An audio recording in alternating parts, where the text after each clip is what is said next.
All right, time for chapter 19. Remember yesterday, Avon had found a necklace with a turquoise stone back by the saguaro cactus that she likes to sit by.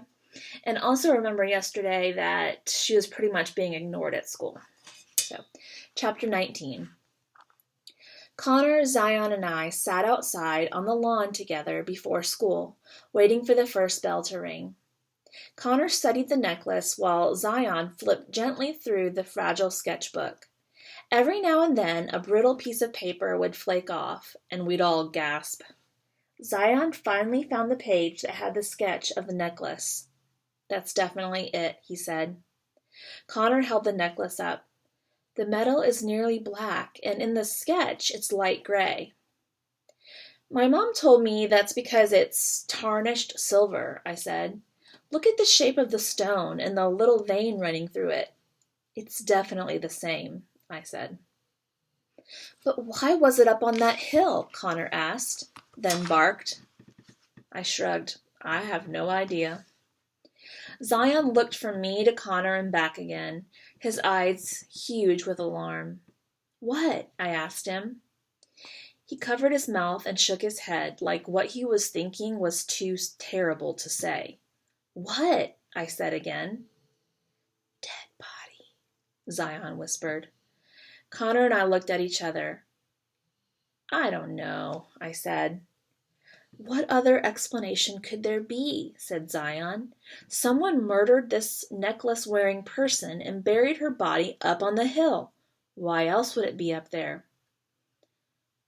Connor looked at me wide-eyed. "Rodeo clown mafia," he said and snickered. I shook my head at him and tried to remain serious. "I spend a lot of time up on that hill, and I've never seen any sign of a grave or anything." "It could have happened a long time ago," Zion said. "Maybe bushes and cactuses and stuff have grown over it. I've heard a dead body makes good fertilizer." Connor and I laughed. "That's so gross," I said. "Where could you have possibly heard that?" Zion scratched at his chin. "I think I read it in a comic book." "Oh, then it's definitely true," I said. Zion tore a handful of grass out of the ground and threw it at me. I shook my hair out. "I guess there could be a dead body up there, but you'd think I'd feel all creepy when I was up there if there was. Like I'd feel a chill or a shudder or a—" I thought for a moment. "Or a tremble." Connor smiled and barked. Then, almost immediately, we heard another bark from a nearby crowd. Connor's face dropped.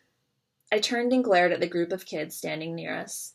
Several of them were covering their smiles with their hands as they snuck glances at us. I turned back to Connor. "You shouldn't put up with that." Connor's shoulders slumped. "What am I supposed to do about it?" Normally, I would never want to call attention to myself, but there are times when my temper overwhelms my desire to go unnoticed. I stood up and shouted at the group, "Whoever's doing that, it's not nice. You should be ashamed of yourself." I sat back down on the ground with a humph. Connor and Zion looked shocked at my behavior. "There," I said. "That's what you should do." End of the chapter.